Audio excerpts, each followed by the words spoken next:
Thank you. Nazim starts with NA, as does NAPLAN, which is our national testing here in Australia. There's very opposing views about NAPLAN and whether we should run it and what schools do with the results. So I'm interested to see what Nazim has to say about NAPLAN today. So over to you, Nazim. Michael, yes, indeed. NAPLAN is what the acronym is for National Assessment Program, Literacy and Numeracy.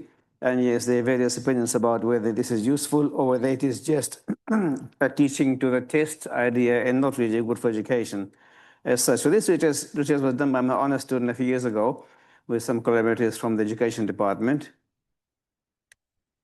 So here's a paper that was on this research published a little while ago, and I'll get to the effect of the data in a little while. But what we're looking at is this association of independent schools here that had a program that got funding for schools under this program, this LNNP program, Literacy and Numeracy National Partnership Scheme. And this was to improve the learning in literacy and numeracy for these particular schools. And there were also these low SES schools as well that got some funding for these projects.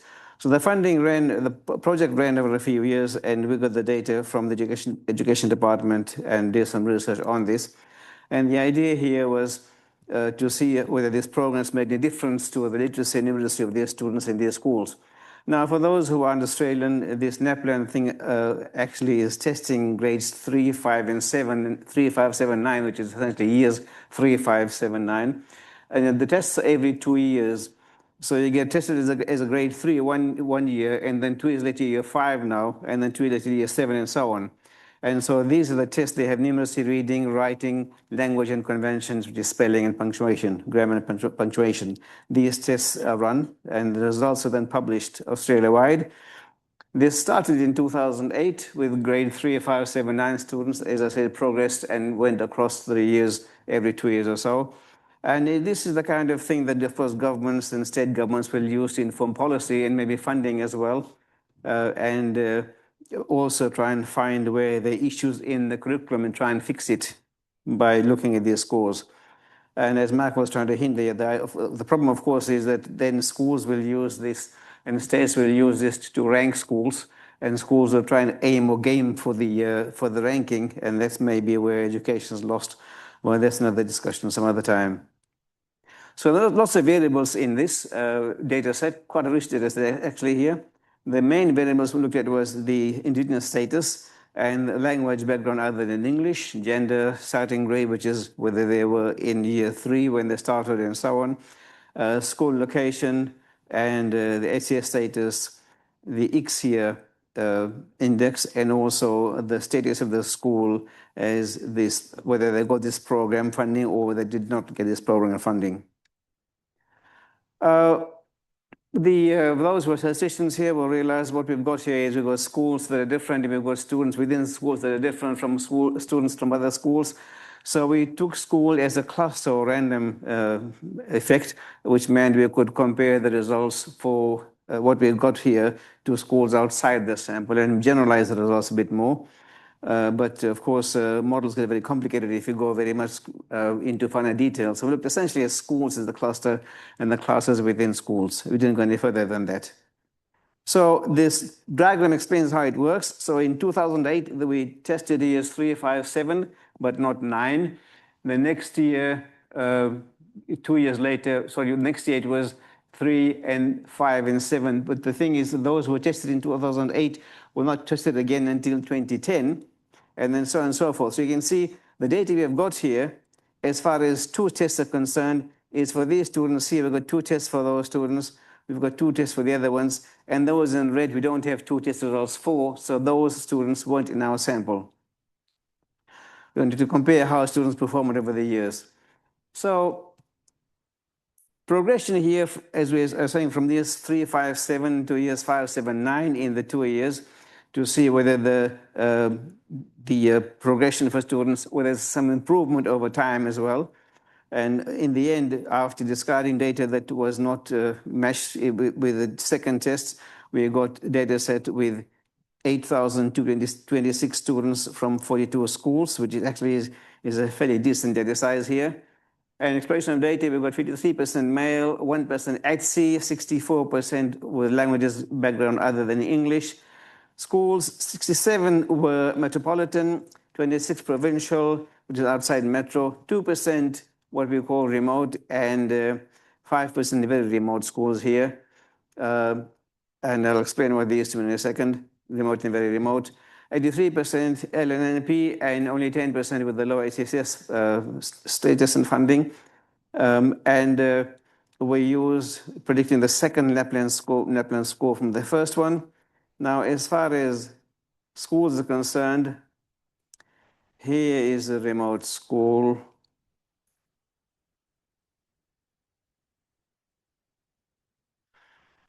This is a community up in the north of Western Australia. Its population, 40 adults, 25 children at any one time. Really, really remote and isolated as well. And the other one, I feel like I have my finger here, is this one here. So that's really remote. And some of these schools, you can't access other except by the small planes, especially when there's flooding and other things here. This school here, population of this area was 365 only. So very tiny communities, mainly indigenous communities, and rather disadvantaged in many ways. Here's some data to start off with, looking at the second score on the y-axis and the first score on the x-axis. You can see, generally speaking, there seems to be some relationship. Those who scored better in the first also scored better in the second. And on that, the red markers are now the indigenous students to see how they progress. You can see they seem to be okay, maybe in the middle somewhere, maybe a bit lower somewhere, but they don't seem to do so badly. So we have these 5 tests, as we said earlier, and we're going to fit separate models for each of the tests and see what the results look like. So here, the first idea was doing some principal components to reduce the number of variables in the model. Otherwise, the models don't fit very well. And so we have these 3 components we actually used in the end in the analysis that kept us at the 8% of the variation in the data. You can see the first principal component usually is just an average of the data in some way, some kind of overall behavior. The second and third start looking at contrast. So the second one over here, you see all negatives over here and all positives on the bottom here. So that would mean that this particular variable will take a large value if those test results are small and the ACS and ICSI score are high. Yeah, so these are students from disadvantaged areas who don't do so well. And that's where we'll have PC2 having a large value. In contrast, we'll have PC2 having a small value if the students have done quite well. So these negative components make it rather large negative. And these things are small. So these are students who done quite well, but who are essentially from not very high ACS or ICSI areas.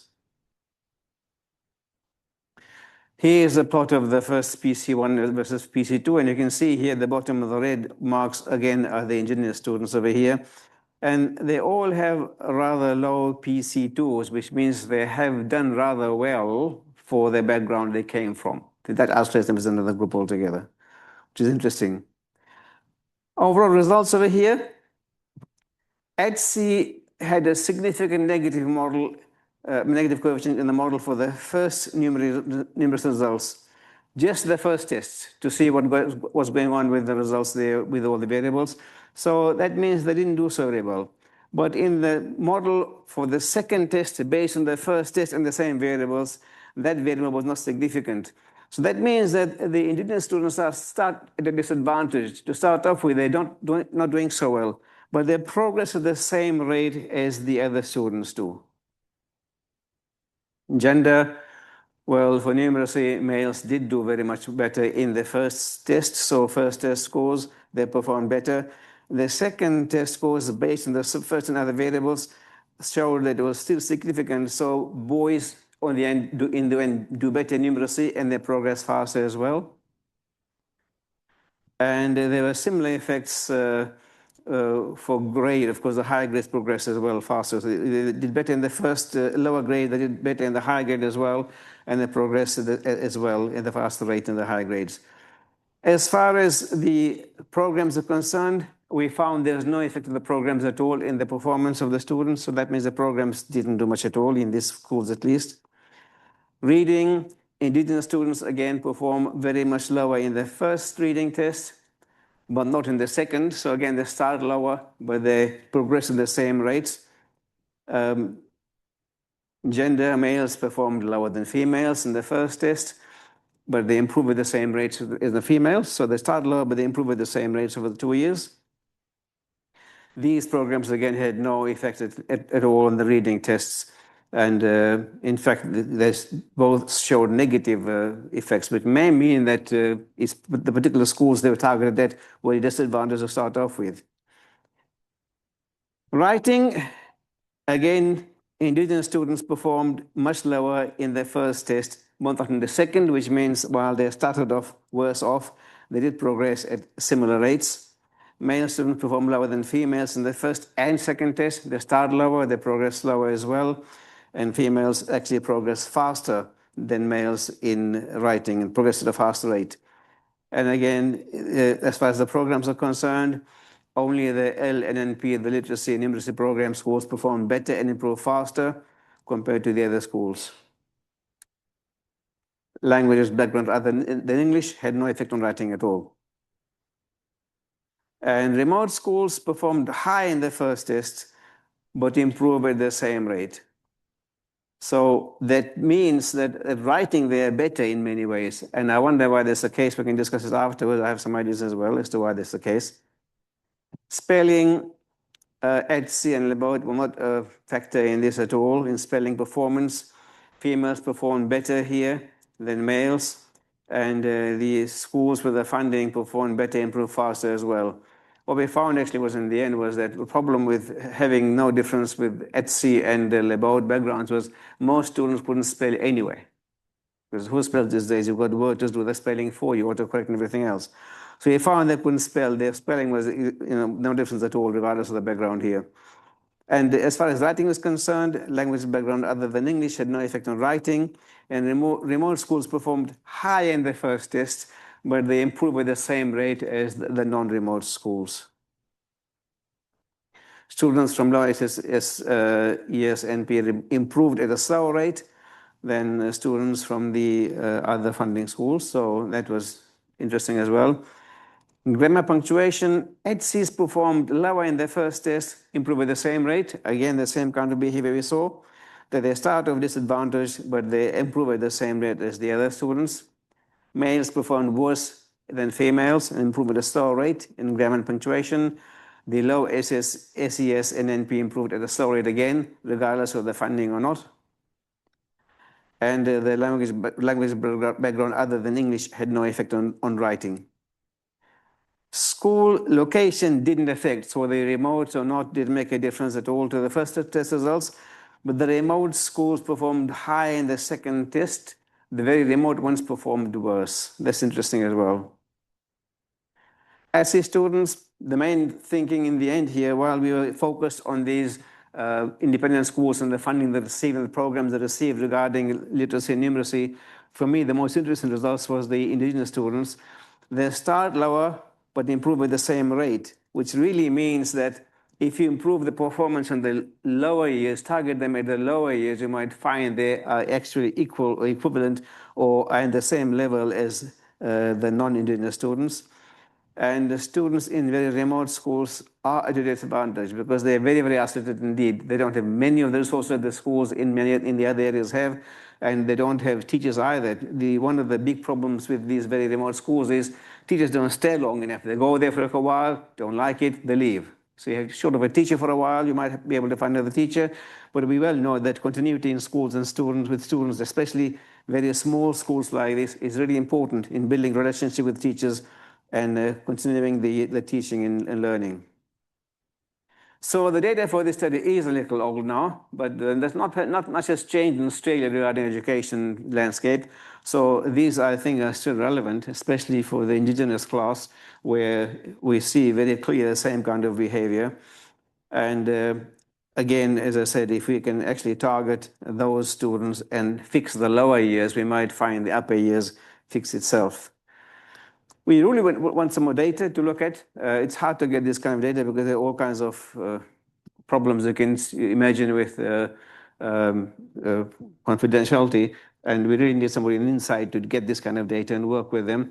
We'll be interested to see what happens beyond just the grades 3, 5, 7, and 9 that we saw, and maybe over years as well to see how it progresses and whether there's any change with the behavior in those particular classes. And we do want to look at not just the schools, the independent schools, but public schools and other schools as well to see whether there's some difference in behavior, some effect of all those particular schools. In particular, we know that private schools have a lot more resources and a lot more funding. Whether that actually translates to a difference in results over here, it will be really interesting to see.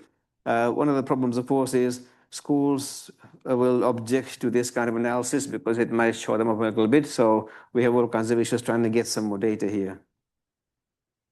Here are some references that are all in the paper that was referenced first.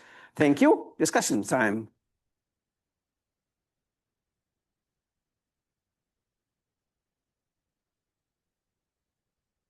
Thanks very much, Nazim. You've clearly gone to a lot of effort in really drilling down into those results and telling us about them. So thank you. Any questions or comments for Nazim? Chris. Yeah, thanks for that. The NAPLAN questions, are they largely algorithmic questions, or are they pitched also at a higher level? They are all over the place, actually, especially numeracy. If you look at numeracy, there's some understanding kind of questions as well, and not just basic arithmetic kind of questions. They actually go a little bit in depth in many areas. You'll find some sample papers online. Nazim may have mentioned this, but let's say you get question 2 right, then it will spit out question 10. Whereas if you get question 2 wrong, then it'll spit you out question 3. So the kids are all doing different questions. Yeah. Yet all the schools are compared against each other. That's been one of the issues since it's gone online and kids doing different tests. Any other questions? Yeah, Jess? Thank you. So the gender results are uncomfortable. Stereotypical, aren't they? I wouldn't like to say it that way. I mean, we have some really clear data that shows that there are not ability differences gendered. Cool. And so I'm really curious how you make sense of the stark difference that you're seeing between young girls and young boys, mathematics or numeracy. I saw some research recently which said that it seems there's no difference in the numerical ability or mathematical ability among males and females when they are much younger, babies and toddlers. It seems there's something in the way they're taught that makes a difference. That's what I saw. That's really interesting. And I'm sure we've all sort of struggled to look at these ideas of why girls and boys have this difference. But you see, I mean, I'm sure we've all seen this before, that in university level, when you get to there's not much difference at all in males and females. The females actually try and stick with the mathematics and those kinds of science subjects, do quite well. One year we had a very high mark with one of the students in first year mathematics, and the staff were amazed, this boy is great. Well, it was a girl actually, because it's a Chinese name, they didn't know it was a boy or girl. So a girl, she was really ahead of the class. So it's not unusual. In fact, what we have in WA is this, what they call the WA Junior Olympiads, which runs, our university runs it. And some of the very good students are girls throughout. So yes, I mean, there's many women mathematicians in this room who can think that, like, yes, we're capable of mathematics too.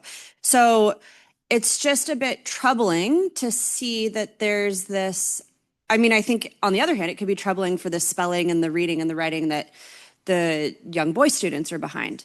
But since we're in a math ed conference, like, do you think that these results are going to be, well, as you're communicating these results, I should say, I hope that as you are sharing these results, because they seem very, very strongly analyzed, that they're positioned then to show something not about students' abilities, but to show something about the teaching, and that there are issues that are differentiating somehow between supporting male students in a way that aren't supporting female students' numeracy, similarly supporting female students' literacy and not supporting male students' literacy. So just as the person that's communicating these results, I think you're holding great power in how you share this data. And we have so many decades pushing against deficit orientations of young girls' mathematics. And so I just really beg of you to communicate these in a way that's not perpetuating those incorrect deficit orientations. If you look at the paper, there's more detail in the paper. Interestingly, though, having just heard what you said, this is not many years ago. One of our colleagues emailed saying we want a tutor for a girl student who's in year 11 struggling with mathematics. And it was really bad because her male teacher threw her paper at her saying, "You're a girl, you can't do maths. Go, get out of my class." So I had 3 or 4 sessions with her, and this is the first test she passed. He took a paper and threw it in the face saying, "You must have cheated." So some of that shit out there is really abominable. But this is interesting research. I'm really keen to actually pursue this with some students to see what is it in the teaching that changes this. Yeah, and with the Aboriginal student or the indigenous students as well, like, cool, they're increasing, and women or young girls are increasing at a same rate as the white students, the dominant male students, but like that's not okay if they're just going to end at a lower rate. Yes. And so for both populations, and that's why we said that what it requires is more attention in the earlier years, because the thing is, if you go to these remote communities, attendance at school in the early years isn't very high.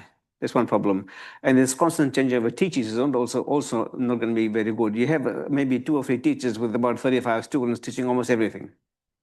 That's a problem as well. thank you. Thank you. Anything else for Nazim?